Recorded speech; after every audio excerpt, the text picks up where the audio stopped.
안녕하십니까. 31일차 시험을 쳤던 수험생 여러분, 그동안 참 고생 많았습니다. 그래서 자, 오늘 우리 시험 쳤던 거 다시 분석을 좀 해보겠습니다. 자, 저는 이제 이번 시간 우리 할 것은 부동산 개론 과목인데, 강의를 그러니까 해설할 윤재를 합니다. 자, 일단 이제 우리 시험 이 분석을 좀 봐보니까 이런 특징이 있습니다. 첫 번째 보니까 출제 난이도 및 유형을 봤을 때, 난이도는 거의 예년과 비슷한 형태로 아마 나온 것 같아요. 보니까. 이 말은 뭔가 하면은, 상급 문제는 더 그러니까 상상 형태 더 어렵게 사실 냈던 그런 특징이 있는 것 같고, 나머지 여기 있는 이런 문제는 기본적인 문제를 맞출 수 있게 해주었던 그런 특징이 있습니다.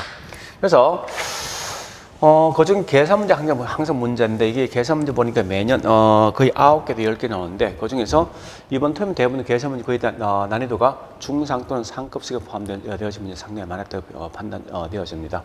그리고 특이한 점, 박서형이 총 17개 문항 나왔던, 이게 특이한 점입니다. 보통 박서형 이렇게 우리 과거에 본다면 한 5개씩 나왔는데, 이번에는 한 17개 정도 시험 나왔던 특징이 있습니다. 그리고 아마 어느 정도 공부가 돼 있는 분은 아마 점수는 이 정도 있는 점수 아마 예상되어집니다. 62.5라는지, 즉 우리가 알고 25개, 한 28개 정도 아마 맞출 수 있는 그런 문제 정도 되었다 생각됩니다. 자, 그러면 이제 좀 더 상세히 봐보겠습니다. 다른 별 출제빈들을 보니까 우리 총론 이제 크게 3개 편되어 있는데, 이 크게 봤으면 크게 어떤 변화가 없는데, 총론에 매년 3개 정도, 강론에 보통 30개, 31개 나오거든요. 또 감정표가 보통 6개 또는 7개 나오게 돼 있는데, 좀 더 상세히 보면, 이 강론 파트에 보면 경제편은 거의 예년과 비슷하게 있으면 한 6개 정도 보통 시험 나왔는데, 그중 좀 특이한 문제, 계산 문제 있는데, 절편, 즉, 미분 등을 통해 수익 극대화점을 찾는 점이 시험 나왔던 약간 특이한 점이었습니다. 그리고 시장론이 여기 한 5문이 시험 나왔는데, 그 중에 특히 우리 지배란 등등 이론 관련된 부분이 상당히 깊숙하게 시험 냈던 그런 좀 특징이 있습니다. 그 다음에 가장 특이한 게 뭐냐, 결국은 여기 3장에 있는 정책이 좀 특이합니다. 보통 정책은 매년 시험 나면 한 4개 또는 5개 시험 나거든요. 근데 우리 이번 term은 한 7개 시험 나왔는데, 훨씬 출제빈도 좀 높은 거죠. 그래서 그 반대 거꾸로 보니까 어떤 현상이 있는가 하면, 투자가 매년 한 7개에서 보통 한 8개 시험 나왔는데, 지금 완전 반이 확 줄었다, 그죠? 왜 그런가 보니까 결국은 정책이나 시장의 문제를 좀 많이 내다 보니까 그만큼 뭐 있습니까? 투자 파트 문제수가 좀 줄은 걸 판단되었습니다. 그리고 이 말은 결국 무슨 의미하는가 하면요, 대충 보니까 우리 공법, 그러니까 이게 정책, 공법 관련돼 있는 출제는 상당히 많이 좀 투입됐다는 그런 느낌이 좀 듭니다. 그리고 금융론 보통 한 4개 또는 나왔고, 그 다음에 6장에 있는 개발과 관리 및 마케팅은 보통 4개 나왔는데, 그 중에서 개발이 3개 문항, 그 다음에 마케팅 하나 문항, 그 다음에 특이한 것은 관리에서는 출제가 안 됐던 건 사실이다. 안 된 것으로 확인되었습니다. 자, 그리고 3편의 감정평가는 매년 비슷해 한 6개 또 7개 정도 나왔습니다. 그래서 아마 이제 우리 조금 수험생 약간 당황스럽던 게 2개 있습니다. 첫 번째, 우리 보통 어떤 문제 있었는가 하면, 문제를 보시면 알겠지만 1번이 보통 문제를 하면 책에 있는 순서가 비슷하게 나오는데, 이번에 보니까 순서 좀 뒤죽박죽 좀 바뀌어 나 있더라고요. 그런 특징이 약간 이제 수험생을 좀 약간 당황스럽게 만든 그런 특징이 있는 걸 판단되었습니다. 자, 이제 이미 이제 기본 알고 있으면 간략하게 그냥 들어가겠습니다. 자, 첫 번째, 우리 여기 핵심이 뭡니까? 이거죠.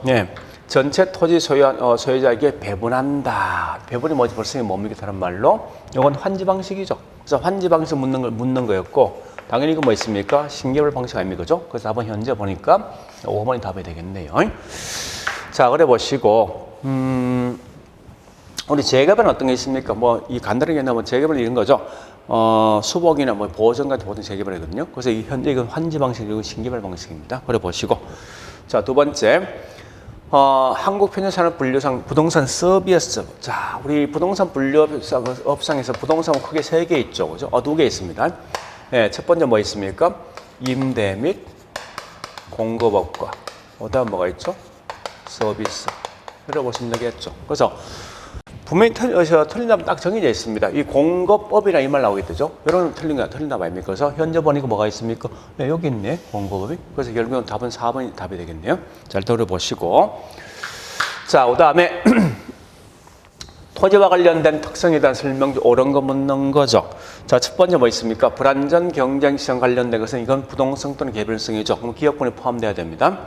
자, 기업권 있는 결과는 여기 있는 뭐 1번과 그다음에 3번과 5번이죠. 그다음 니은번 집약화시키는 이거 부정성이죠. 그럼 결국은 니은번 포함돼야 되죠. 자, 그럼 결국 3번과 5번 둘 중에 하나 답인데 여기서 보니까 그 니얼이 포함되는 안 되냐 안 되냐 이거 보시면 되겠네요. 그죠? 공통된 디귿 포함되어 있으니까. 물론 디귿 임장활동 부동성이죠. 그 다음에 니얼은 뭐라 했어요? 영속성 때문에 감가상각을 필요합니까? 배제합니까? 그죠? 배제되는 거죠. 여기 틀린 거죠. 그래서 답은 현재 여기 있는 기억, 니은, 디귿만 포함되니까 결국 여기 뭐 있습니까? 답은 3번이 답이 되겠죠. 그죠? 그래 보시고. 자, 이 4번 이제 문제화가 좀 다른 건데 우리 포피란 거 뭔지 알죠? 그죠? 포피는 결국 이 말 아닙니까? 자, 여기 보니까 첫 번째 프로덕트 한번 적어 보겠습니다. 그 다음에 또 뭐 있습니까? 가격 전략, 프라이스. 또 세 번째 뭐 있습니까? 유통 경로. 네 번째 뭐죠? 프로모션. 요 네 개인데 이때 보니 우리 프로모션 속에 다시 뭐가 포함되어 있습니까? PR도 포함되어 있고 홍보. 또 뭐가 있습니까? 여기 있는 인적 판매. 또 어떤 게 이제 판매 촉진, 판촉. 또 우리 저기 있는 광고 같은 거 있죠? 이런 게 전부 이 속에 다 포함된 거 아닙니까? 그러면 여기 뭐라 했습니까? 마케팅 전략을 구성 요소를 모두 고른 것을 놨죠, 그죠? 다음은 원래 보니까 여기 있는 뭐뭐 있습니까? 제품 전략, 유통 경로, 가격 결정, 그 다음에 프로모션이죠. 그런데 이 출제례물에 약간 오류가 있는 것 같습니다. 일단 제가 나중에 이 일을 제기할 건데 이 홍보는 결국 PR 요소에 포함되는 거 아닙니까? 그럼 결국은 답은 뭐로 봐야 됩니까? 원칙은 여기 있는 기업, 니언, 그 다음에 뭐 있습니까? 니얼, 비업. 답이 3번이 되겠는데 그러나 여기 홍보도 PR 이식에 포함되는 거죠. 그럼 결국은 우리 지금 하고 있는 이 프라이드라는 긍지를 뺀 나머지는 몽땅 다 답이 된다 봐야 될 거 아니에요. 그죠? 그래서 출제하는 분 의도는 알겠습니다. 의도는 뭔가 하면 여기 있는 요 4개. 하나, 둘, 그 다음에 3개, 4개인데 그러나 이번에 좀 착각한 게 뭔가 하면 PR로 일종의 여기 프로모션 속에 포함된다는 거예요. 그래서 자, 일단 제가 봤을 때 답은 3번에 여기 있는 4번도 답은 된다. 그래서 복수증가 보는 게 맞지 싶습니다. 자, 일단 우리 좀 정리해 보시고 요거 나중에 제가 이의를 좀 걸겠습니다. 그런데 어쨌든 이건 분명히 여기 오류가 있는 거죠. 뭐라 했는가 하면 구성 요소를 모두 그런다 했으니까 이것도 이 속에 포함되는 거 아니에요? PR도 그죠? 그래서 이건 답은 현재 원칙은 3번이지만 4번 답이 될 수 있다는 거예요. 일단 그럼 좀 정리해 보시고 그 다음에 5번 가보겠습니다. 우리 금융 규제란 말 뜻은 뭐예요? 돈 관련된 거죠. 규제 관련된 해당되는 게 뭐냐? 보니까 뭐 있습니까? 이것밖에 없네? 그죠? 우리 LTV는 결국은 담보 인정비리죠. 또 이런 거 DTI 같은 게 있지 않습니까? DTI 같은 거. 부채 감당률 같은 거 있죠? 이런 게 전부 금융 규제 아닙니까? 이런 말 몽땅 이 식에 포함된다 보시면 되겠습니다. 그래서 답은 현재 1번 하면 되겠죠. 그죠? 그래 보시고. 자, 그 다음에 6번 문제. 얘는 핵심이 뭐요? 보니까, 이건 개발 관련된 내용이죠. 그죠? 개발 보니 특히 뭐 있어? 보니까 첫 번째, 특정 부동산을 가지고 있는 경쟁력을 중심으로 해당 부동산이 분양될 수 있는 거. 이건 매매나 임대될 가능성 있는 거, 이건 뭐죠? 결국은 다른 말 시장성이죠. 그죠? 그 다음에, 투입 요소가 변하면 인풋이 변하면 그 결과치 어떻게 달라질까? 이건 다른 말로 흡실 분석 아닙니까? 그죠? 민감도 분석. 그래서 이건 다른 말로 시장성 분석과 결과는 민감도 분석에 대한 설명이랍니다. 자, 그 다음에 7번째 가볼게요. 다음은 토지와 관련돼 있는 용어 중에 털려 옳은 게 뭐냐? 일단 지번, 등록, 단위 이건 뭐 다른 말로 필지. 그 다음에 지역 내나 있죠? 이 내란 건 뭐예요? 다른 말로 지역 내면 이건 다른 말로 후보지죠? 이행지 그죠? 지역 상호간나 뭐예요? 이건 후보지 되겠죠? 그 다음에 낮에는 토지 위에 정착물 없는 상태이고 그 다음에 사법상 이 제한이 없는 건데 다만 이건 아셔야 돼요. 원래 땅에 대한 소유권은 원래 국가한테 있는 거죠. 그래서 어떠한 땅이든지 반드시 공법성 제한은 다 받습니다. 이것 때문에 틀린 거 아닙니까? 공법성 제한을 받는 거예요. 받는데 사법성 제한이 제한을 받지 않는 거 이게 나아지죠. 그 다음에 자연 상태에 있는 토지가 이 자연 상태 그대로 있는 토지가 뭐죠? 곧 이게 소지 또는 원지 이렇게 쓰는 거죠. 그다음 포락이라는 것은 물에 침식된 땅이죠. 답은 현재 5번 되겠네요. 들어보시고. 자, 그 다음에, 8번 문제. 이 문제는 우리 과거에 보니까 여러 번 이제, 우리 아마 수업 시간 있을 때 많이 했을 거예요. 했는데, 자, 첫 번째 뭐부터 하는가 하면은 균형 각이 물었던 거죠. 자, 한번 해보죠. 간단하게. 요거 가지고 균형을 합니다. 최초 이제 수요 공급이 있으면 이렇게 해볼까요, 이제? 자, 공급 현재 30. 자, QS는 최초가 30 플러스 뭐요? P이고. 그 다음에 QOD는 얼마죠? 150 마이너스 2P 아닙니까? 그죠? 그래서 이때 보니 여기 있는 이 속에, 자, Q수의 집어넣자고. 그러면 30 플러스 P는 150 마이너스 2P죠? 그죠? 자, 이때 P 넘어갑니다. 부호 바뀐다죠? 3P. 양 넘어가죠? 얼마 되죠? 120. P 얼마 됩니까? 그래요. 자, 이 문제는 40 되겠네. 자, 그런 다음에, 자, 최초 있는 P는 40인데, 이게 변화가 있죠? 어떻게 변화했습니까? Q가 바뀌었더라. 이렇게. 그래서 바뀌었는데, 다시 해볼까요? 자, Q 값이, QS 공급이 30 플러스 얼마요? 2P죠? 이 수혜는 똑같은 거 아닙니까? 그죠? 수혜는 보니까 150 마이너스 2P 되겠네. 이때 우리 여기 있는 Q 대신 이렇게 뭐 있습니까? 이 속에 집어넣자는 거예요. 결국 이 값은 어떻게 되겠습니까? 30 플러스 2P는 150 마이너스 2P 되겠죠. 자, P 넘어가요. 부호 바뀌는 거죠? 그러면 4P는 양 넘어가죠? 120 되겠네. 그 결과 이 값은 P 얼마 됩니까? 30 되겠죠. 그래서 가격은 과거보다 10만큼 감소했습니다. 자, 그런데 최근에 이런 문제 자꾸 많이 나오는 그런 추세인데 이제 두 개 또 문제를 하나 합친 거예요, 사실은. 자, 일단 첫 번째 10만큼 감소했다. 그죠? 그런데 이 기울기에 대해서 물었던 거죠. 그럼 참고로 자, 우리 뒤에 좀 이따 할 건데 이 기울기라는 의미를 아셔야 됩니다. 이거 알고 있죠? 우리 옛날에 y는 a 플러스 bx. 여기가 기울기죠. 그죠? 기울기. 또 뭐가 있습니까? 여기 절편 아닙니까? 그죠? 그러면 우리 옛날에 보니까 자, 해볼게요. 자, 이게 y, 여기 x 아닙니까? 그죠? 자, 그러면 이걸 다시 바꿔보겠습니다. 우리 이걸 경제편에 뭐라 배웠어요? y 대신 p로 배웠죠? 가격. 여기에 뭐죠? q죠. 그죠? 그럼 결국 이식 되겠네? p는 a 플러스 bq. 여기 있는 요 값을 갖다 집어넣는 문제가. 항상 p는 1p는 만들어야 될 거 아니에요. 그죠? 자, 그럼 다시 해보겠습니다. 이 내용을 좀 변형해 볼게요. 이제. 자, 요 p가 요 내용합니다. 그냥 그대로. 가보니까 P는 얼마 됩니까? 자, 그냥 거꾸로 넘어가 보겠습니다. 이렇게 넘어갑니다. 30 마이너스, QS 마이너스 30은 P. 이 말은 뭐예요? P는 여기에 A, 여기에 뭐 있습니까? 앞에 1 들어가 있는 거죠. 그죠? 일단 기울기 얼마요? 기울기 1 된다. 이 말이에요. 다시 이것도 변형해 볼까요? 자, 항상 보니까 이렇게 EP는 얼마 됩니까? QS 마이너스 30 되는 거죠.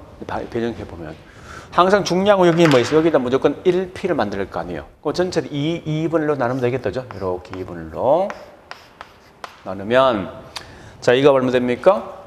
P는 2분의 1QS 15 되겠죠. 우리 지금 현재 기울기 묻는 거죠. 2분의 1 되겠네. 최초 있는 우리 여기서 기울기 얼마? 1 되는 거 아닙니까? 1에서 2분을 되었죠. 그럼 2분의 1만 감소한 거 아니에요? 그죠? 자, 우리 요건 이 문제는 아마 이 기울기 묻는 거는 우리 저기 뭡니까? 거미집 이런서 많이 배웠을 거예요. 그래서 일단 중요한 거 보니까 최초 있는 값보다 10이 감소하고 또 기울기도 막 2분의 1 감소한 거죠. 이해되겠습니까? 자, 일단 그런 정도 문제 묻는 거고. 그다음 우리 계산 문제 중에 좀 쉬웠던 문제 뭐냐? 이 문제였습니다, 사실은. 자, 그다음에 네, 9번 문제 가보겠습니다. 이 유량과 저량에 대한 설명을 한동안 거의 안 나왔거든요, 사실은요. 그러니까 이게 꽤 의미를 갖고 있지만은 네, 유량과 저량에 대한 설명이 있는데, 근데 제가 이제 생각한 좀 이런 겁니다. 좀 자꾸 제가 비판적 설명한 건데, 이번 우리 문제 출제했던 출제자 완전 실력 보니까 완전 이게 C급, A급도 아니고 진짜 형편없습니다. 그 무슨 말인가? 항상 이런 거요. 이 시험이란 건 그 과목 관련된 시험을 내야 되지 다른 거 시험 안 된다는 거예요, 사실은. 무슨 말인가 하면 우리 부동산 관련되는 내용만 시험 내라는 거예요. 왜 저 경제학을 자꾸 시험 넣냐 이겁니다. 이 일반 경제를 빼내고 부동산 관련된 것만 시험 내라는 거예요. 무슨 말 이런 겁니다. 자본 총량 이런 거 왜 나옵니까? 의미가 없는 거예요, 사실은. 자, 어쨌든 중요한 건 유랑 변수는 보니까 크게 세 개 뭐 있습니까? 예, 소득, 그다음에 소비, 또 신규죠. 요것만 결국은 유랑 아닙니까? 나머지 있는 자산 또는 통화량, 초자본 이런 거 몽땅 다 뭐요? 몽땅 다 저랑 속에 포함됩니다. 그래서 답은 3개 되겠네요, 그죠? 오래 보시고. 그다음에 자, 이 문제 되게 어려웠습니다, 사실은. 문제가 상당히 어려웠던 문제인데 좀 정리해 보겠습니다. 자, 첫 번째 보니까 네, 이와 같은 상태에 있는 건데, 그죠? 이럴 때 뭐 있습니까? 이 경우 사업 시행자 분양 수입을 극대화하기 위해서 분양가를 어떻게 할 것인가 묻는 거예요. 자, 일단 여러분 한번 제가 지금 현재 수요 곡선이죠. 여러분들 물론 이제 미분으로 풀 수 있는데 하지 말고 일단 논리만 따져 볼게요. 여기 우리 P, 여기 Q 아닙니까? 그죠? 이렇게 된다면 우리가 알고 있는 수입이란 건 가격과 양을 곱해주는 거 아닙니까? 판량을 하죠. 그러면 여기 있는 가격, 양을 곱해준다면 우리 한번 물어보자. 첫 번째, 요 면적이 요만큼 P1이 있고, 그다음에 Q1이 있어요. 요만큼 플러스 요 면적하고, 그다음에 요 중앙이 있죠. 중앙, 요 면적과, 자 면적의 크기를 한번 봐보자는 거예요. 그다음에 보니까 어떤 게 있는가 하면, 예, 한 번 더. 이렇게 된 면적이 있죠. 이게 P고, P2, P3가 있습니다. Q1, Q2, Q3가 있으면 이때 면적이 가장 큰 게 누구예요? 여기 있는 빨간색 아닙니까? 그죠? 그래서 이건 문제 푸는 방식 원래 이제 미분하는 건데 그러지 말고 이렇게 해보죠.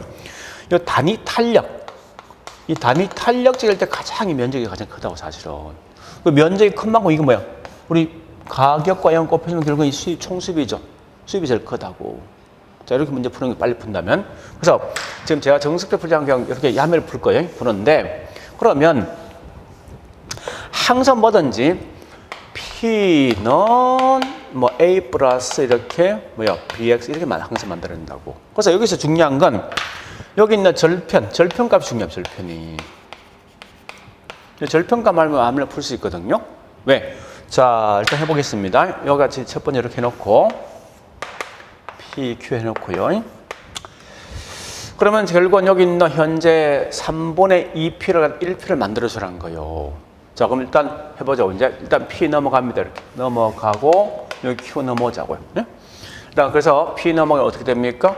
예, 2분의 3P는 부호 바뀌는 거죠. 그 다음 600 마이너스 뭐요? QD 이렇게 되는 거 아니에요. 그래서 제일 중요한 여기 있는 Q를 갖다 뭡니까? 이건 P를 1P는 만들어야 된다, 항상. 1P 만들어서 어떻게 하면 여기 있는? 일단 맨 먼저 분모 없애자고요. 자, 어떻게 하면 곱하기 어떻게 해요? 2를 곱해보자. 그러면 3P는 얼마? 1200 마이너스 얼마? 마이너스 2Q죠? 자, 다시 여기 있는 이 P를 1P를 만들 전체도 뭡니까? 이렇게 이제는 3으로 나눠주는 거죠. 그러한 결과 P는 얼마 됩니까? 400 마이너스 2분의 3 되겠네. 그죠? 자, 그러면 이 절편값이 얼마냐 보니까 이게 400이다. 그죠? 여기 0이라면. 네? 그래서 0이라면 400, P는 400이 최대값이. 자, 여기 있는 양은 그냥 넘어갑니다. 이렇게 원래 수요곡선 만들어진 거 아닙니까? 그죠? 그러면 여기 있는 아까 있었는데 요 중간쯤이 결국은 이게 뭐 됩니까? 요게 단위 탄력이거든. 그래서 요와 같이 이렇게 돼서 결국 면적이 가장 큰 거 아니에요. 그죠? 요 반이.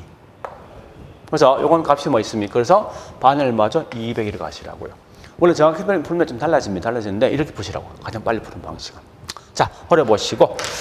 자, 이거 문제가 좀 오버됐는데, 다음은 거미집에 대한 설명인데요. 자, 넘어가 보겠습니다.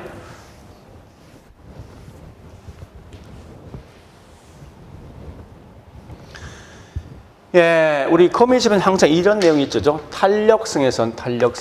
자, 가볼게요. 수요와 공급이 있을 때, 예, 탄력성의 수요가 더 크면 이건 다른 말로 예, 수렴형이죠.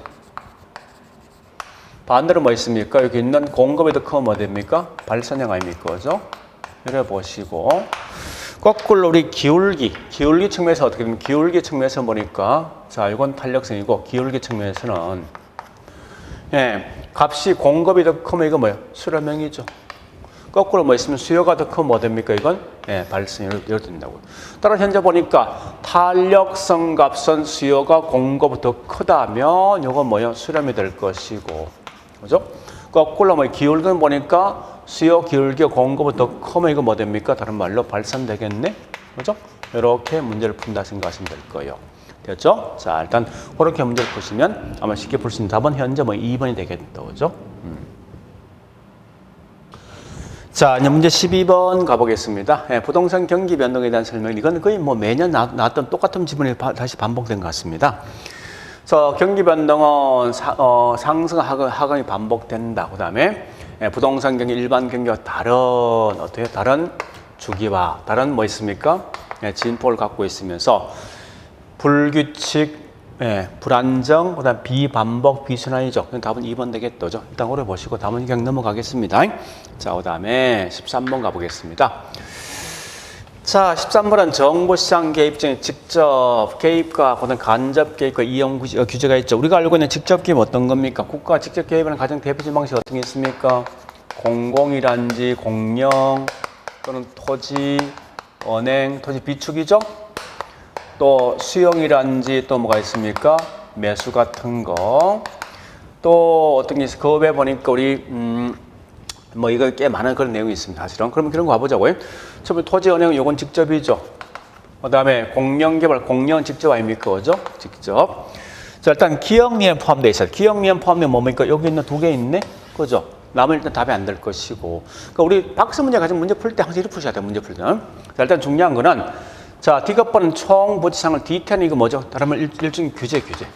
그죠? 규제. 우리 아마 경제학에서 이걸 간접 보고 있던데 사실은 부동산이 크게 세 개 있습니다. 직접 개입과 이용 규제, 그다음 뭐 있습니까? 저기 간접인데 이건 규제를 부르는 게 맞습니다. 그다음에 부동산세 이건 간접이죠. 그죠? 자, 일단 중요한 거는 요 직접 D가 다니면 결론 답은 현재 2번 되겠죠. 비어. 몸이 공공 들어가 있네. 이러고 보시면 되겠네. 나머지 요 부동산세 이건 간접이고 그다음 부담금 뭐예요? 간접이죠. 돈 관련된 거죠. 일단 그렇게 내용을 좀 정리해 보시면 되겠습니다. 자, 그다음에 14번. 자, 우리 니카드에 대한 설명인데 이 문제 상당히 어렵습니다. 우리 과거에 그냥 단순히 시험 나왔을 때 항상 어떻게 나옵니까? 뭐 이 학자 비교죠. 특히 우리 지대 관련 이론은 크게 3명 있지 않습니까? 니카드, 또 누가 있죠? 마르커스, 또 보니까 한 명 더 있죠. 예, T는 있는데 항상 이런 문제 풀 때 안에 글자에 대해서 목숨 걸지 말고 얘하고 서로 비교할 때 선생님 누구냐 보시면 될 거예요.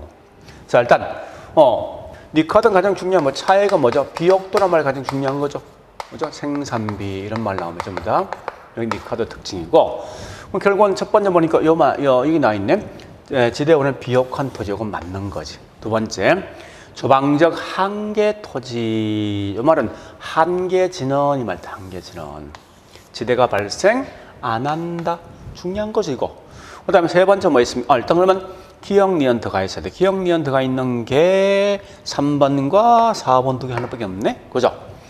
자, 그런데 D급번 가보겠습니다. 예, 토지 소유자가 토지 소유라는 독점적 지위를 이용해서 체열등지, 즉 한계제는 지대가 요구한다, 지대가 존재한다. 이건 누구죠? 예, 그렇죠. 마르커스죠. 마르커스니까 얘가 틀린 거죠. D급번이 없는 거. 답은 뭐 있습니까? 4번 되겠죠. 그죠? 자, 어쨌든 이제 그런 개념인데 뭐 니얼본 지대는 잉여. 자, 특히 좀 조심할 리카드는 지대에 대한 성격은 절대 뭐 있습니까? 잉여지. 이 말 대신 우리 뭐 있으면 생산비라 쓰면 틀려요. 여기 중요한 거고. 자, 생산물 가격이 높아지면 지대가 높아지고 또 생산물 가격이 낮아지면 지대가 낮아진다. 이 말 뜻이 뭐냐 이겁니다. 자, 일단 이거 뭐 우리 저 본수업 시작 했는데 이건 지대에 대한 논쟁이거든 사실은요. 논쟁인데 원래 지대 공식이 아닙니까? 지대란 거는 곡물 가격의 생산비 차이죠. 그래서 지대가 생산물 가격이 올라가면 지대 올라갈 것이고 가격이 떨어지면 지대 떨어지는 거죠. 이런 거에 대한 설명인데 어쨌든 중요한 것은 이 디귿번처럼 뭐 있습니까? 이런 게 마르크 설명한 건데 항상 공부할 때 무조건 이론 같은 이 반대되는 사람이 누구냐 좀 생각하시라는 거예요. 자, 그래 보시고 그건 답은 현재 4번 되겠죠? 자, 15번 가보겠습니다. 자, 여과 과정에 대한 설명인데 자, 향 여과 과정이 원활하게 작동되면 저급주택의 공급량이 뭐합니까? 증가되는 거 아닙니까? 자, 이 말. 고급 주거지와 저급이 있는데, 그죠? 여기 있는 이 집을 여기 결국은 저수도층이 자꾸 가져간다는 거예요. 이렇게 넘어가기 하향여가죠. 점점 저급적 주택에 대한 수요는요 많아지겠죠. 그죠? 그래서 공급량이 증가된다. 그 반면에 뭐 있습니까? 고급 주택의 공급량 감소되겠죠. 자, 그래 보시고 2번 같은 거 뭐 묻는 거예요? 자, 주택으로 마지막 이 집 누가 가져갔습니까? 고수도계층 가져간 거죠. 그건 무슨 여가입니까? 상향될 것이고, 그죠? 3번 보니까 침입과 처리 과정을 통해 주거 입지 변화가 야기될 수 있어요. 그 다음에 4번째 보니까 계량 비용이 가치보다 크죠. 누가 더 크면 계량 비용이 더 크죠, 그죠? 하자 보수 합니까? 안 할 거 아니에요. 하자 보수 안 하면 건물에 점점 넣어야 되겠죠. 하향여가입니다. 그 다음에 마지막에 보니까 이런 그냥 5번 그냥 넘어가겠습니다. 그냥 가볍게. 자, 16번 가보겠습니다. 이 16번은 문제 굉장히 어렵습니다. 아마 이 출제 낸번이 이런 것 같아요. 우리 초과에 대해서 굉장히 이제 효율적 시간에 초과에 대해서 굉장히 민감 반응 보이는 것 같은데 아마 그걸 장난친 것 같은데 언더바 답이 사실 안 보일 거예요. 일단 1번 제가 좀 이따 하겠습니다. 2번 가보겠습니다. 강성 효율적 시장이라면 절대 효율적 시장 초과 발생합니까? 안 하죠. 하지 않는다. 그다음 4번 보니까 뭐 중강성 효율적 시장 무슨 정보? 그죠? 공표된 정보를 가지고는 절대 초과 반영 안 되는 거지. 5번은 뭐 이 말이죠. 비록 불안전 경쟁 시장도 할당이 될 수 있는 거죠. 그다음에 여기 3번은 뭐예요? 부동산 결국은 일반지와 다르게 하위 시장 또는 부분 시장 존재한다는 거죠. 그런데 1번은요. 이 공매라는 개념을 좀 아죠. 공매. 이 공매라는 개념이 이거죠. 자, 내가 이런 집을 갖다가 내가 3일 뒤에 요걸 집을 난 줄게. 이렇게 약속한 거거든요. 그러니까 네가 현재 이 집을 갖다 미리 이 약속을 가지고 이 집을 사라는 거예요. 그러니까 여러분 현재 이런 내가 집을 만들어서 난 줄 거니까 3일 뒤에. 그죠? 요 집을 먼저 사는 쪽으로 돈을 먼저 내고 나중에 이 집 가져가라는 거예요. 근데 우리 생각해 보세요. 이와 같은 분필은 똑같은 동질적인 분필이 있는 결과 이런 것을 보면 알 수 있다는 거예요. 근데 야, 내가 현재 단독주택 30평을 앞으로 집 줄 건데 너 이 집 사라는 거야. 그럼 집이 다 똑같습니까? 다 틀릴 거 아니에요. 그죠? 그래서 이 공매에 대한 특징인 거 말입니다. 내가 앞으로 이런 집을 갖다 내가 너한테 줄 테니까 너 이 집 미리 사라는 거 그런 쪽이거든요. 그럼 결국 부동산 시장은 결국 뭐 대체가 불가능한 결과, 즉 개별성 때문에 공매가 그만큼 뭐 있습니까? 어렵더라 이렇게 갈 수밖에 없는 거예요, 사실은. 되었죠? 일단 그런 내용을 정리해 보시고. 자, 그 다음에 17번 가보겠습니다. 이 문제 상당히 어려운 문제 판단되었습니다. 자, 일단 1번은 모르겠어. 하여튼 좀 이따 보겠습니다. 자, 2번 가볼게요. 호이트라는 사람은 저수도적인 주거지가 형성되는 요인으로서 도심과 부심 사이의 어떤 도로, 그 다음에 고지대 구릉지, 주요 간선도로. 보니까 이거네. 주요 간선도로. 이 말은 뭐 있습니다. 다른 말로 주로 어떤 게 제일 많이 들었습니까? 고수도계층은 어떻게 해요? 주요 간선도로이 많이 건접해 있죠. 결국 이건 틀린 거 아닙니까? 그래서 일단 니은번은 틀렸다. 니은 날려볼게요. 이렇게. 자, 쭉쭉 날려보죠. 니은번. 그럼 답은 현재 1번 아니면 저기 있는 뭐 4번 둘 중 한 개 되겠네? 그죠? 자, 여기 있는 디귿번 가보겠습니다. 가보니까 넬슨은 뭐 소매일주인데 특정 점포 최대 이익을 얻을 수 있는 매출의 확보하기 위해서 어떤 특정력 입지한다. 내일선에 뭐 있어? 소매 입지죠? 이건 맞는 거냐 보니까. 아니면 알론서는 뭐 있으면 단일 도시의 토지 형식들을 설명하면서 입찰지대 개념을 이것도 맞는 거네. 그죠? 그래서 현재 4번 현재 여기 뭐 D가 4번 될 건데, 자 그러면 기업권 참 문제 잘 되는 게 뭐가 있는 게 이겁니다. 이건 현재 보내고 항상 비교할 때 컨버서 비교하지 않고 결국은 레일리아웃을 레일리하고 하는데 레일리 허퍼에 대한 차이를 아셔야 돼요.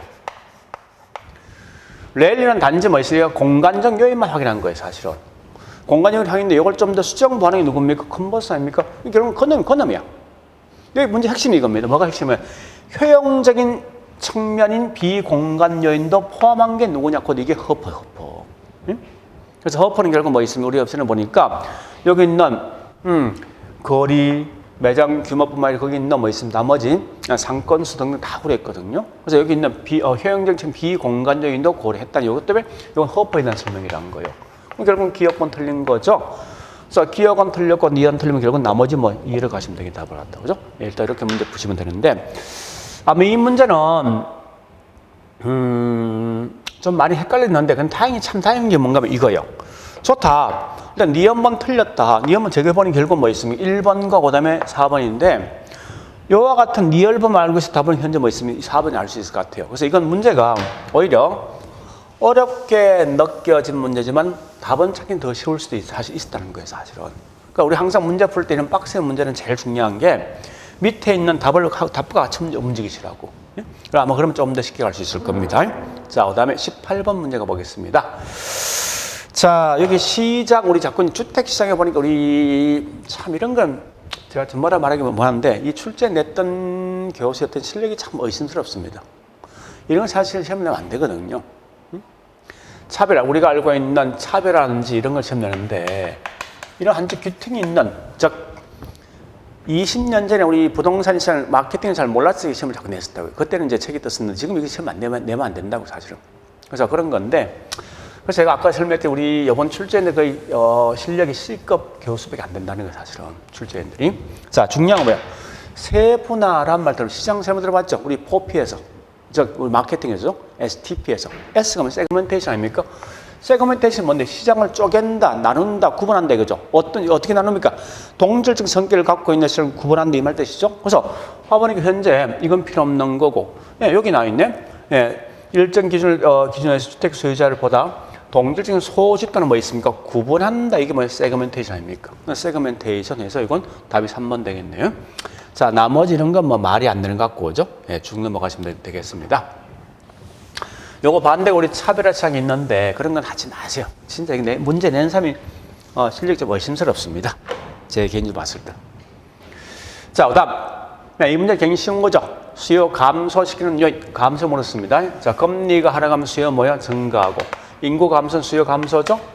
일단 첫 번째 기억이 제거된다. 기억 무조건. 그죠? 니은번 포함된다. 그럼 결국 보니까 3번 하면 4번 둘 중 하나겠네. 자, 차이가 뭐 있습니까? D급번 가볼게요. 실질 소득 증가, 수요 증가죠? 그럼 결국 여기 있는 답은 2번 되겠네. 왜? D가 틀렸으니까. 뭐 원래 문제 이렇게 푸는 건데, 자, 계속 가보겠습니다. 앞으로 가격이 올라갈 거라 예상되면 그만 수요는 뭡니까? 증가되겠지. 자, 거래세 인상되면 수요 뭡니까? 예, 감소되겠다죠. 답은 현재 니은, 미음 두 개 되겠습니다. 자, 그려보시고요. 자, 그 다음에 우리 최근에 이제 이게 항상 이 이슈인데, 자, 이건 읽어보셔야 됩니다. 우리 감정평가세 시험가 있죠. 지금 20년이죠. 18년도, 19년도, 20년 보니까 감정평가사 시험이란 중개사 시험에 매번 이와 같이 취득생 항상 최근에 시험 낸다고 매번. 똑같이 낸 거 아닙니까? 올해도? 21회 때? 그죠? 쏘리. 자, 20년이니까. 연도. 똑같이 시험 낸 거예요, 이거는. 그래서 내가 봐서는 좀 문제를 비판할 필요 없는데, 사실은 이런 걸 내면 안 되죠, 그죠? 우리 부동산 개론 과목에서. 이건 세법이 내야 될 문제라고요.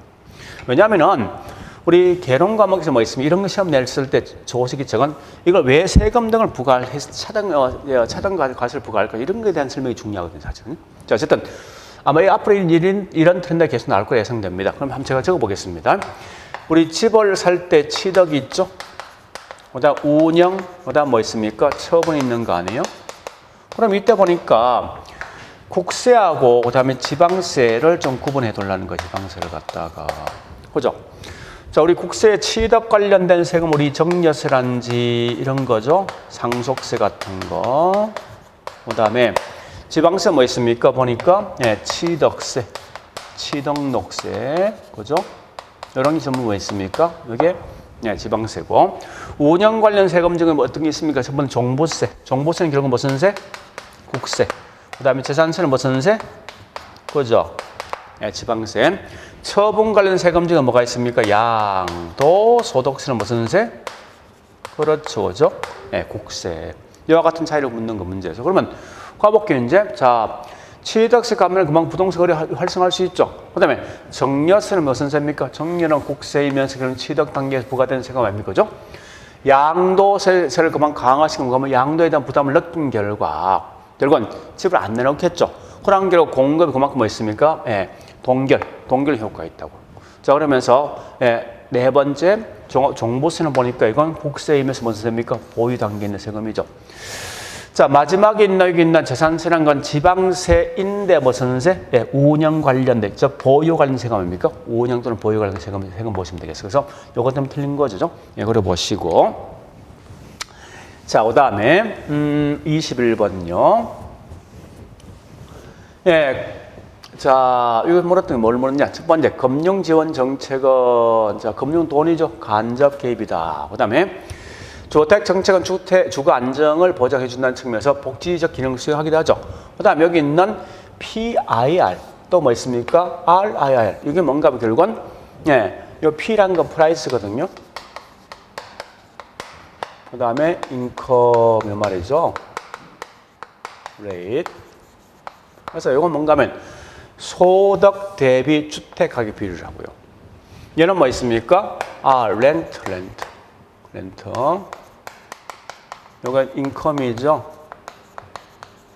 얘는 뭐 대비? 소득 대비 임대료 비율을 갖다가 비율을 통해서 이 사람 결국 주택에 대해서 지불할 능력이 있냐면서 따져보는 거죠. 그래 보시고 그다음에 이 4번은 보니까 이겁니다. 공공임대주택 정책은 입주자가 주거지 자유를 선택할 수 있는 장점이 있다. 이건 보니까 주택 보조금에 대한 설명이네. 그죠? 보조금 두 개 있죠. 우리 소비자 보조하고 무슨 보조? 그렇죠. 공급자 보조가 있죠. 이때 여러분 잘 알지만 훨씬 더 주거 선택 자유가 보장되는 건 결국은 소비자 보조입니까? 공급자 보조입니까? 소비자 보조죠. 현재 공급 정책인 공급자입니까? 이게 틀린 거 아닙니까? 그죠? 그만큼 이 소비자 보조가 훨씬 더 이 선택에 대한 자유가 더 커집니다. 자, 이와 같은 뭐 주거 급여 제도 일종의 소비자 보조 방식 일종이고요. 그래 보시면 되겠네. 자, 22번. 이거는 공법 관련된 내용인데 아마 이제 2차, 1, 2차 동시에 공부하면 답을 금방 찾을 수 있을 거예요. 있는데 이런 게 이제 1차만 공부하면 사실 힘들 수밖에 없습니다. 뭐 이 기본세는 이제 나와 있지만 그렇게 쉽지는 않죠, 그죠? 자, 일단 한번 간단히 보겠습니다. 여기 1번은 딱 보니 어디 있는가 하면 뭐 핵심 포인트 이거 같아 보니까 사회초년생, 신혼부부 등의 젊은 청의 주거 안정 목적 주택을 공급한다. 어떤 공급? 공공임대로. 이건 행복주택에 대한 설명이네. 행복주택. 그죠? 이와 같이 이제 국민임대주택이 아니라. 그래 보시면 되겠죠. 자, 그래 보시고 그다음 23번 가보겠습니다.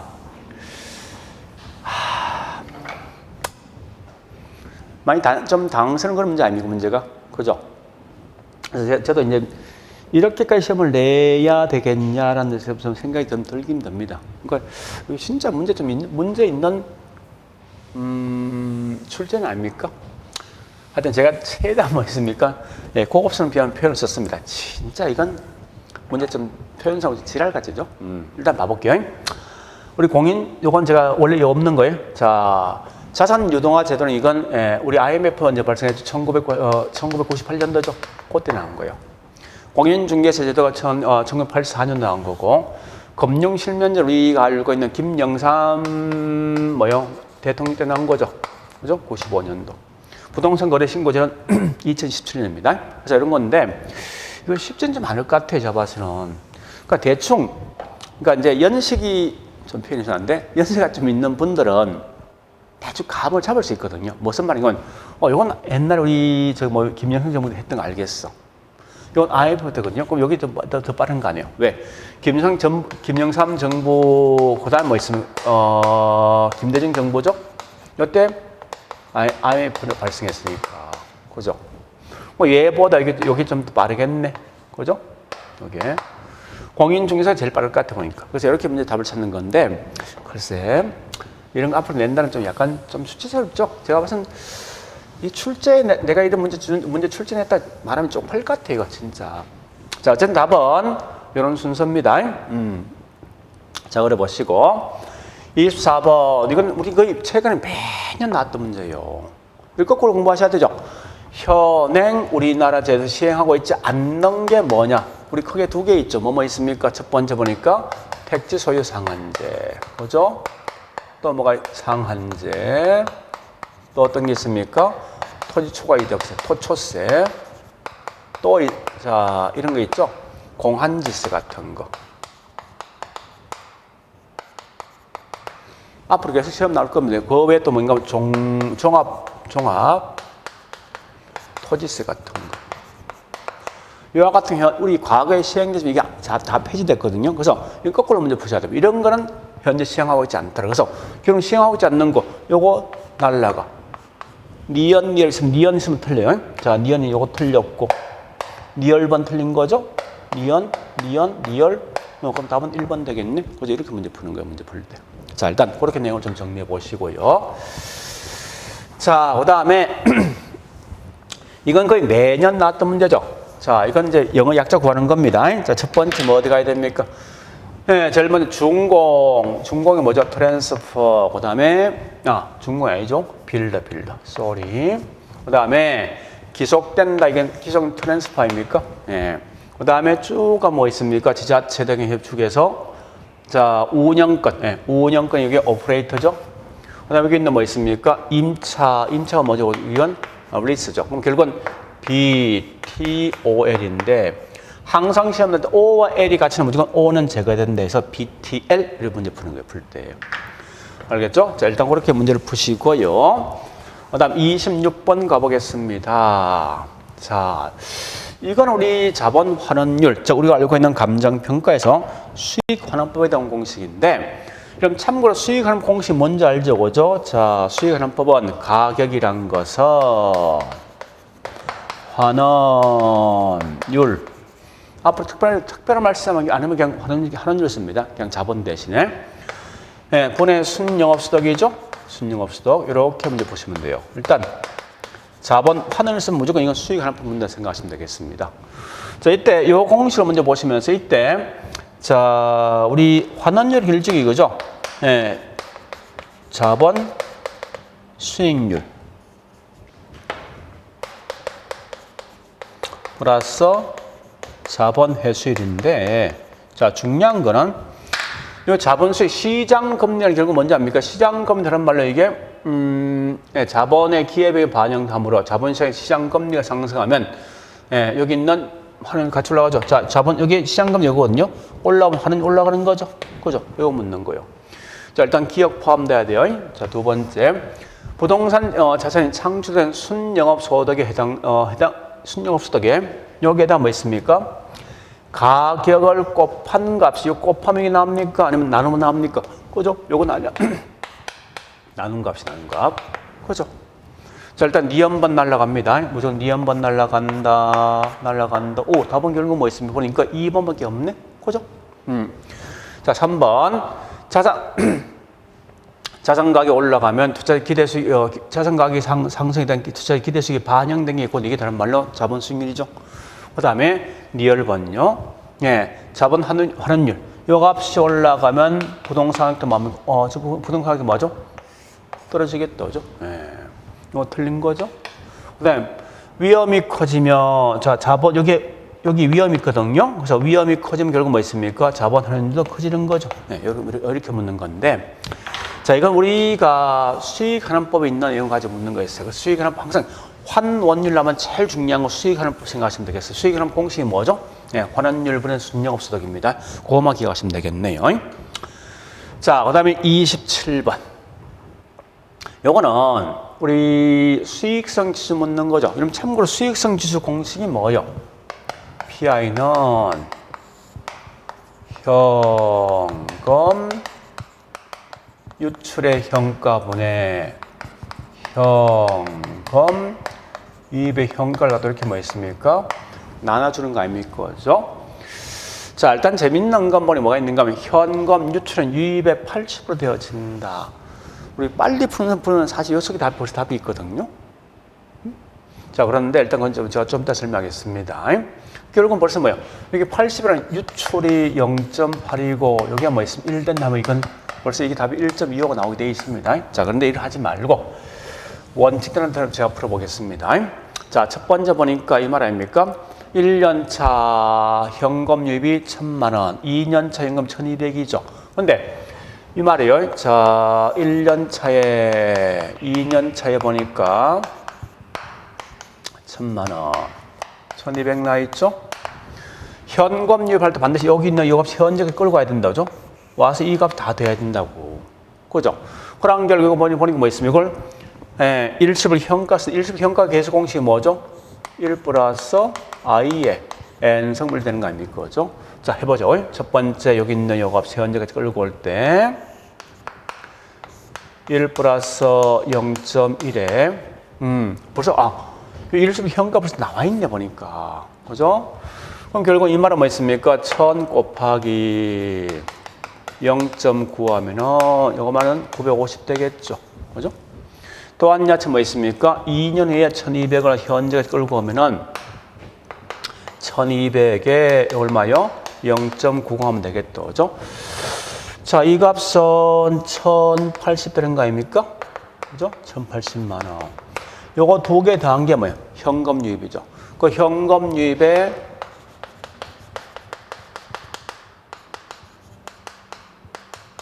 현가는 보니까 이게 얼마 됩니까? 1000, 2000, 30 되겠네? 자, 여기서 2030인데, 여기 난 80%가 뭐예요? 80이 결국 뭐 있습니까? 이게 현금 유입이죠. 그죠?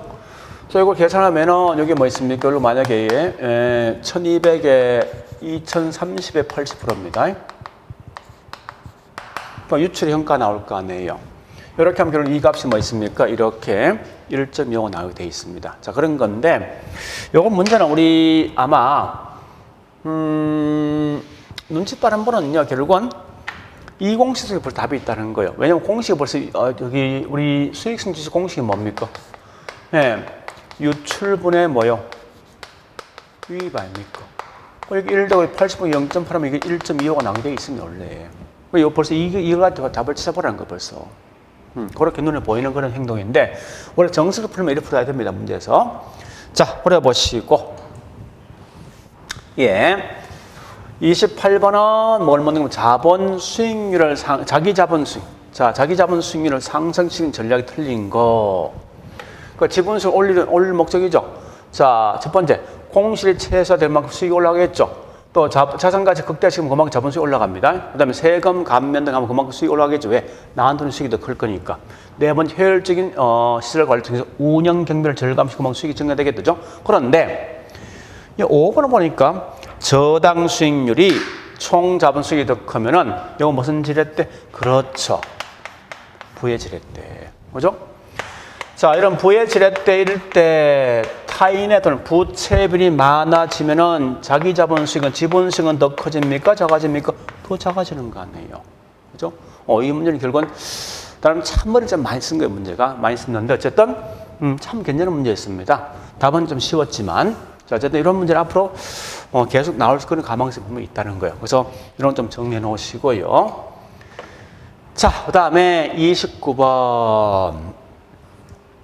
우리 아마 수험생 이 문제를 봤을 때 약간 좀 당황스러운 그런 이제 느낌이 좀 있을 거예요, 분명히. 자, 가보겠습니다. 첫 번째, 매장 면적 얼마요? 1000제곱미터다. 자, 비율 임대차인데, 그 다음에 계약 내용은 매출액의 손익분기점 매출액 이하이면 기본 임대료만 지급하고 추가하는 매출액에 대해서는 일정 임대 여유를 저기 추가 임대를 기본 임대를 가산시킨다. 전년도 임대료가 얼마요? 네, 얼마죠? 5,500이죠? 지급한 경우에 해당 계약 내용에 따른 손익분기점 매출은 얼마 될 것인가? 자, 일단 요 기본 임대료 분양 면적 얼마요? 제곱미터는 얼마? 5만 원이죠. 가볼게요. 이제 자, 첫 번째 기본 임대료, 그다음에 추가 임대료가 있습니다. 그러면 기본 임대료 보니까 현재 얼마나 있습니까? 이게 1000제곱미터인데 곱하기 얼마요? 5만 되죠. 5천만 되겠네? 그죠? 그럼 결국은 여기서 추가 임대료 얼마 있으면 500 되는 거 아니에요? 현재 총 낸 게 5,500이니까. 그렇지 않습니까? 그런데 다시 가보겠습니다. 이때 손익분기점 매출을 초과한 매출에 대해서는 임대료 여유를 5% 적용한다 이거요. 그럼 여기서 뭐 있으면 이게 여기 임대료죠? 임대료 잘 판단하셔야 됩니다. 분명 뭐라 했습니까? 임대료란 건 매출액에 여기 뭐 있습니까? 임대 여유를 갖다가 곱해주면 임대료 나는 거죠. 임대료. 수식 자체가. 그죠? 그러면 이때 보니까 이 추가 임대료 이 얼마 500만 아닙니까? 임대료율 얼마죠? 5%죠, 5%. 그죠? 여기 있는 매출의 분명히 산출해야 되는 이제는. 그렇지 않습니까? 자, 이거 나눠주는 거죠. 0.05에 대해서 얼마? 500 아닙니까? 따라서 이거 얼마 되죠? 1억 되겠네. 그죠? 그래서 현재 보니까 기본 임대료 현재 매출이 1억입니다. 1억인데 자, 밑에 뭐라 했습니까? 분양 면적당 실제 매출을 보니까 30만 된다. 그럼 결국 이 말은 뭐예요? 현 실제는 보니까 1000제곱미터에 대해서 30만 제곱미터는 30만 되니까 이건 3억 되는 거야, 3억. 그죠? 그래서 여기 있는 요 차이가 뭐 되겠어요? 요 차이가 순위분기점이죠. 얼마 이게? 2억 되겠네. 그죠? 이렇게 묻는 건데 문제가 뭐 그렇게 쉽지 않을 거예요. 한참 좀 생각해 봐야 될 문제니까. 그래서 우리 수험생 아마 이거 문제 딱 봐서 그렇게 쉽게 접근을 하지 못했을 것 같아 보니까 만만해 보이지만. 자, 그 다음에 30번 문제 가보겠습니다. 자, 일단 30번을 보니까 이건 공식 묻는 거죠. 우리 수업생 꽤 했다, 그죠? 다른 건 공식 뭐냐면 무조건 연금, 현가, 연금, 내과 공식 좀 알고 있어야 됩니다. 그래서 자, 뭐라 했습니까? 매월 말 50만 원. 매월 말 벌써 금액 알고 있는 거죠? 연금이다, 연금. 연금이고 언제 금액? 미래 금액이죠. 연금 뭐요? 내과계수를 쓰는 건데. 연금 내과 공식이 뭐죠? 네, I는 1 플러스 I, N성만 있을 때겠다. 이 공식을 쓴다는 거예요. 그죠? 그런데 중요한 포인트는 뭐 있습니까? 한 개 있네 보니까 여기 포인트네. 월복리. 월복 조건이요. 그럼 결국은 이 말 아닙니까? 연 3%인 거는 월로 만나면 어떻게 했습니까? 월 되면 12분의 뭐야? 3% 되겠죠. 요것만 내가 좀 수정하시면 되겠네. 다른 건 몰라도. 그죠? 자, 가보겠습니다. 그러면, 자, 이 공식 변형해볼게요, 이제. I가 금리죠? 몇 분의? 12분의 얼마요? 3%니까 0.03. 그죠? 그 다음에 1 플러스 I죠? 12분의 뭐요? 0.03. N이 이게 어떻게 됩니까? 원래는, 기간 몇 년이죠? 5년 나있죠, 그죠? 그래서 원래 5년인데 이건 월로 바꾸면 어떻게 됩니까? 5년이면 월로 바꾸면 이건 60개월 되죠. 그래서 우리가 문제를 좀 어떻게 냈으면 이렇게 된 거 아닙니까? 그죠? 5 곱하기 12. 요 공식 되겠네. 이런 공식을 알고 있냐라고 물었던 거예요.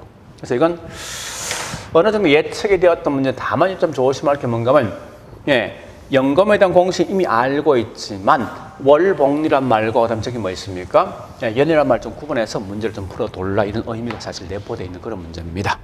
자, 우리 보시죠. 이제 31번에 대한 문제입니다. 이 문제를 보니까 우리 뭘 물었는가 하면은, 자, 좀 문제 좀 약간 복잡하다, 그죠? 자, 아파트를 구입하기 위해 대출이 4억 받았었는데, 이때 보니까 A가 받은 대출 조건이 다음과 같다. 우리 기억은 대출 금리가 얼마 될 것인가, 그 다음에 이해차 상환의 원금 얼마 될 것인가 묻는데, 자, 조건 보셔야 됩니다. 항상 보니까 이건 연단위죠. 그다음에 무슨 조건이죠? 원리금 균등상환이죠. 그럼 원리금 균등상환 공식을 먼저 아셔야 돼요. 자, 원리금 균등상환은 제일 먼저 원리금 상환액에다가 이자 지급 빼주는 거죠. 여기 원금 상환이 나올 거 아니에요, 그죠? 우리 지금 원리금액 어떻게 산출합니까? 얘는 보니까 이미 자 나와 있는 게 원리금 상환 조건은 대출액에다가 뭘 곱해주는 거요? 저당 상수죠, 그죠? 이자 지금 어떻게 산출합니까? 얘는 보니까 남아있는 잔금에다가 그다음에 이자를 곱해주는 거 아니죠? 이렇게 원래 구하는 공식이. 자, 그럼 첫 번째 물었던 게 뭐냐? 이거 물었습니다. 1회차 원금 얼마예요? 1회차 보니까 1회차 원금은 1,000만 원이다. 자, 원리금 균등 상환 방식 요거 값이 같아야 됩니다. 대출이 얼마 돼 있습니까? 현재 4억인데. 자, 저당 상수 얼마? 0.09죠? 0.09. 허락 결과 이걸 곱해주면 얼마 됩니까? 3,600 되겠네. 그죠? 그럼 결국 여기 이자 지금 현재 얼마 되겠습니까? 2,600이 나와야 될 거 아니에요. 논리가. 그런데 첫 해는 결국 잔금은 얼마요? 잔금 현재 보니까 얘가 그냥 4억이죠. 첫 해는. 에 대해서 금리가 몇 프로 됐을 때 2,600 나오냐는 거예요. 자, 요거 결국 나눠주면 되겠죠? 이렇게 4억이 나눠주면 아마 이게 6.5% 나올 거예요, 분명히. 자, 6.5%. 그죠? 자, 이제 이렇게 값 나왔으면 2회차 갑니다. 2회차 보니까 항상 요 값이 같은 거죠? 3,600에다가 그 다음에 남아있는 잔금 물었는데 이미 첫 해 보니까 원금 빠진 걸 저기 1,000만 원 빠진 거죠? 그건 3억 9천 아닙니까? 자, 3억 9천에 대해서 이자 6.5% 해주고 빼주면 값 나올 거 아니에요, 그죠? 자, 이거 계산기로 해보면은 이제 해보겠습니다. 3억 9천에다가 6.5%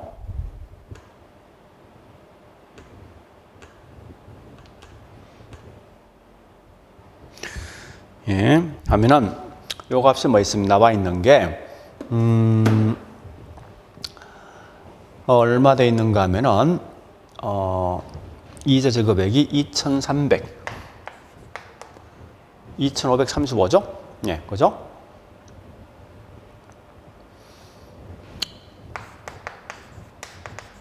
된다는 거예요. 자, 이거 빼주면 얼마 되겠습니까? 그죠? 여기 있는 1,000, 요 원금이 1,060원은 되겠네. 이렇게 하는 거예요, 문제가. 자, 이런 문제는 우리 작년도 비슷한 문제 나왔지만 앞으로 계속 이렇게 시험 나올 거 예상됩니다. 되는데 주로 많이 낼 게 원금을 사실 많이 내게 돼 있거든요. 어쨌든 중요한 건 이런 문제는 앞으로 계속 나온다 예상되는데 하여간 이 문제는 조금만 시간이 안 배우면 충분히 문제 풀 수 있는 그런 문제였습니다. 자, 그래 보시고. 자, 그 다음에 32번 문제는 뭐 물었습니까? 다음은 지분금융에 대한 설명 물었다, 그죠? 우리가 알고 있는 지분 관련, 지분 반대가 뭐죠? 부채. 지분 관련에 어떤 게 있습니까? 리츠, 요건 B부터 이건 부채죠? 유무상 증자 이거 뭐 있으면 지분이죠? 그죠? 일단 기억이 포함된 거 하나, 둘. 근데 니어는 좀 틀린 거 아니에요. 답은 현재 2번 되겠네. 그죠? 그래 보시고 여기 있는 이건 부채죠. 그죠? PF는 지분이면서 부채입니다. 그래 보시고 넘어갑니다. 자, 주택연금에 대한 설명이 이미 이건 예견된 거 아닙니까? 그죠? 자, 뭐 다른 건 충분히 다 설명될 건데 그냥 넘어가겠습니다. 4번 보니까 우리 대상 주택은 반드시 뭐야? 주택법상 주택과 그 다음에 노인복지주택 포함된 거 아니에요? 그죠? 현재 우리 여기 쓰고 있는 뭐 있습니까? 업무형 이 옆에서 이건 제외되는 거지. 왜? 이건 상업시설이니까. 그렇게 해서 답을 찾아보시면 되겠습니다. 자, 그 다음에 이런 문제는 참 출제를 한 번에 참 감각이 뒤떨어지는 것 같습니다. 왜 그런가 하면요. 이런 거요. 이미 우리 한국에서 벌써 뭐 LTM의 디테일까지 돈을 빌려주지 않는 거죠. 지금 최근에 신디테일이고 이런 게 주로 나온 거 아닙니까? 현재 정부에선. 이런 거 안 쓰는 걸 지금 쓰고 문제를 냈다는 그래서 출제는 참 감각이 좀 없는 것 같습니다. 내가 봤을 때는. 자, 저는 가보겠습니다. 예, 현재 연소득 5천인데 3억이라는 돈을 빌렸어요. 이때 보니까 이 5천만 이미 대출 받았네. 추가 대출금이 얼마 될 것인가 물었습니다. 그럼 제일 먼저 LTV부터 LTV. 이 말은 LTV라는 건 공식이 뭐예요? 얘는 보니까 요건 V, L이죠. value. 저 부동산 가치에 대해서 론, 대출액이죠. 자, 일단 부동산 가치가 얼마 있습니까? 3억 나 있네. 3억. 그죠? 3억 돼 있고. 그다음에 이게 LTV가 50%죠? 뭐 LTV를 통해 대출이 얼마 됩니까? 1억 5천 되겠네. 그죠? 자, 반대로 DTI란 것은 DTI 요건 총 부채 상환율인데요. DTI는 자, I분의 D죠. 결국 공식인데 I는 뭐 인컴, 소득에 대해서 부채 서비스.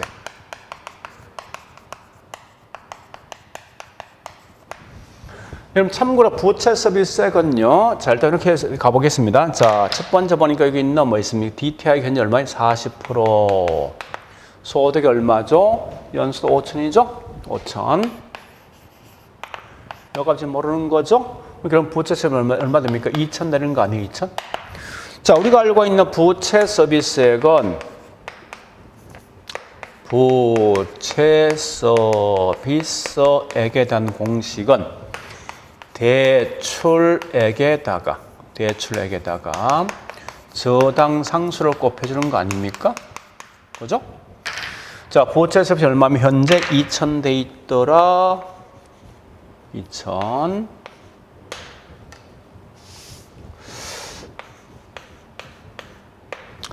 그런데 여기 저당 상수 얼마 돼 있습니까? 0.1 돼 있죠? 여기 값이 얼마 돼? 2억 되는 거 아니에요? 그죠? 우리 항상 두 가지 대출 승인 기준을 모두 충족한다. 이 말은 무조건 두 가지 요건 충족한다는 것은 돈을 적게 빌려줄 수 있는 요걸 선택하게 돼 있다고. 그런데 여기서 뭐라 했습니까? 이미 추가 대출, 기존 대출 받으면 5천 받았죠? 자, 기존 대출만 5천 받았으니까 그거 뺀 나머지 얼마 됩니까? 그러죠, 그죠? 네, 추가 대출 1억이라는 돈을 빌려갈 수 있더라, 앞으로. 이와 같은 문제 묻는 건데. 자, 이건 제가 무슨 문제가, 물론, 과거에 여러 번 냈던 특징이 있지만, 뭐 이게 내지만은 그런 의무정 없지만, 적어도 이건 시대에 상당히 뒤떨어지는 그런 문제거든요. 자, 하여튼, 이런 건 추가 대출 1억을 돈을 빌려간다는 겁니다. 그래 보시고. 자, 그다음 35번. 자, 35번 문제는 보니까 뭐라 했는가 하면 개별 공시가로 결정 공시하지 않는 경우 크게 4개, 3개 있습니다. 자, 이겁니다. 적어 볼게요. 첫 번째 뭐냐 이겁니다. 표준지로 선정돼 있는 토지. 그다음에 각종 부담금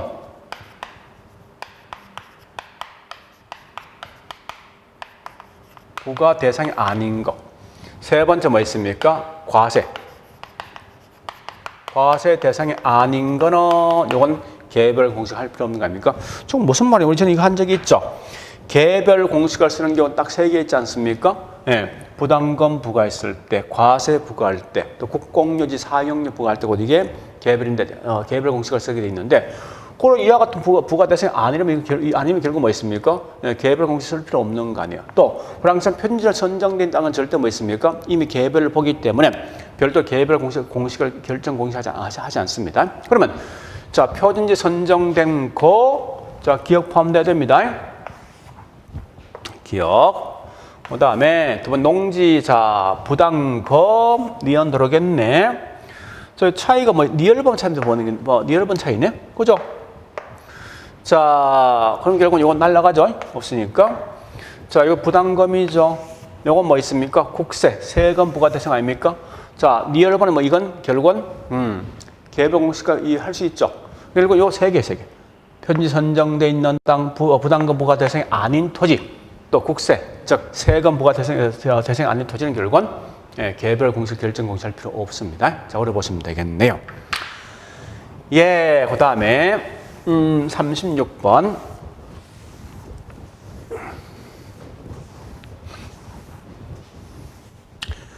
자, 이 문제를 보면서 좀 출제는 욕을 좀 해야 되는데 마치 우리 집에 있는 강아지 보는 것 같습니다. 이걸 보면서. 그러니까 이런 문제를 이렇게 내면 안 되거든요. 자, 일단 인건지역은 대상문에 속한 지역 인건지역이죠. 동일수가 항상 뭐라 해야 되면 인건지역 유사지역 들어와야 되죠. 원가법은 제조단가에서 감가수행해서 뭡니까? 가액을 산정하는 거죠. 유사지역은 대상문에 속하지 않는 지역이죠. 가치 형성 요인은 일반 요인, 지역 요인, 개별 요인인데 여기서 뭐가 틀린지 압니까? 요가 장난친 거예요. 이거 아마 앞에 감정평가에 관한 규칙상 용어에 대한 정의니까 법률에서 나와 있는 건 이건 뭐예요? 경제적 가치거든요. 영향을 주는 거라서 이거 틀린 건데 이거는 아마 법률상 이 경제적 가치는 실제 이건 같은 개념이거든요. 그래서 의미상이 같은 개념이니까 이건 이 일을 제가 아마 거의 안 받아줄 수밖에 없을 거예요. 근데 내가 봤을 때 문제를 처음 냈던 분 중에 아마 이 감정평가사가 시험 낸 것 같은데 진짜 뭐 있습니까? 집에 있는 개도 아니고 이렇게 되면 안 된다고 사실은. 자, 하여간 이건 답은 5번입니다. 이건 경제적 가치예요. 그래 보시고. 자, 37번. 자, 감정평가에 관한 규칙이죠. 자, 공시지가 기준법은 절대 나오거든. 뭐 보면 공시 기준을 한, 자, 우리 사시지계인데, 그 중에 사정부정 안 하는 거지. 이거 뭐 들어야 돼? 시점 수정 들어온 거죠. 그 다음에 수익하는 방식 뭐라 합니까? 장래, 순수익. 그 다음 뭐야? 현금, 흐름. 그 다음에 환원, 할인한 거죠. 그래서 답은 1번 되겠습니다. 우리 내용을 정리하시면 되겠네요. 그 다음에 자 38번요. 자, 적상가격 구하는 거죠. 그죠? 적상가격. 얘는 보니까 우리 좀 조심할 건 적상가격 묻는 건데, 자, 일단은, 예. 제일 먼저 우리 공식을 먼저 아시는 원가법의 적상가격 공식이 뭐예요? 이 공식이죠? 제조달 원가에 마이너스 감가 노객을 구하는 거 아니에요? 이렇게 적상가격이 나오는 거지. 그죠? 자, 제조원가 봐보겠습니다. 첫 번째 번역이 뭐나 있습니까? 예, 여기 사용 승인이 언제요? 2018년인데, 이때 얼마죠? 6천원 건물 짓던 거죠. 그런데, 이 건축 베이스로 보니까 이게 1.1 띄었네요. 그죠? 그럼 결국 이 말 아닙니까? 제조원가는 6천에다가 100분의 110. 그래서 현재 제조원가 얼마 되면 6,600 될 거 아니에요. 그죠? 자, 그런데 여기 있는 현재 감가 노계를 구하기 위해서 어떻게 합니까? 자, 감가 노계를 구합니다. 매년 감가액에다가 경과연수를 곱해주는 거죠. 자, 경과연수 몇 년 경과되었습니까? 18년, 22년 경과된 거 아닙니까? 그죠? 이래 보시고. 감가, 매년 감가 어떻게 구합니까? 이렇게 하는 거죠. 경제적 내용연수에 제조달 원가 마이너스 최종 잔존 가격. 그렇죠? 이렇게 빼주는 거예요. 자, 경제적 내용연수 얼마요? 10년, 40년. 여기 있는 제조원가 6,600이죠. 여기다 뭐 10%. 이면 660 빠지겠네? 그죠? 10%니까 잔존 잔가액이.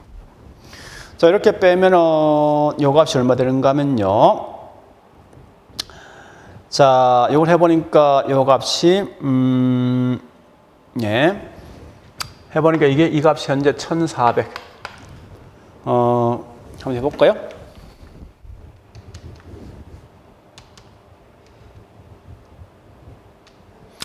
자, 일단 해보겠습니다. 자, 6,600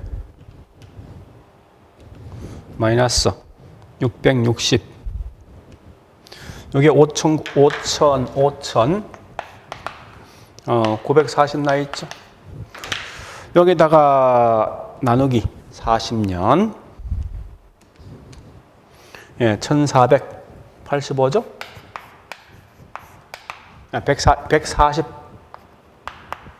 148만 5천원입니다. 여기 있다죠? 이게 148만 5천원. 몇 년? 2년이죠? 따라서 곱하기 얼마면 2년. 그럼 이게 200. 자, 이 값이 297만 되겠네. 그죠? 따라서 이때 보니까 6,600에다가 마이너스 297만 원. 네, 6,000.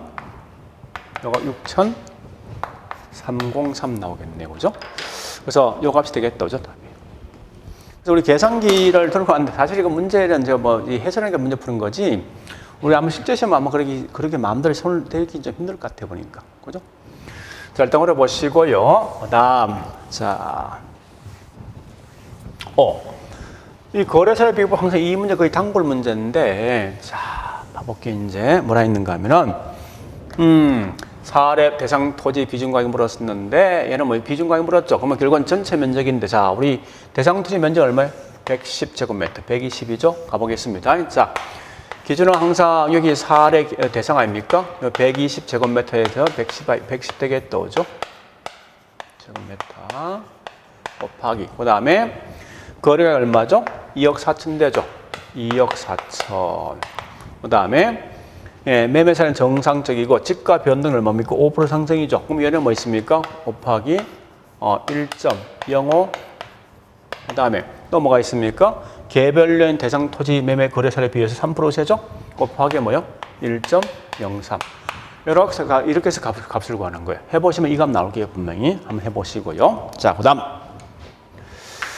마지막 문제네요. 자, 우리 물건별 감정평가에 대해서 과수원은 무슨 평가죠? 그렇죠. 거래 사례 비교법입니다.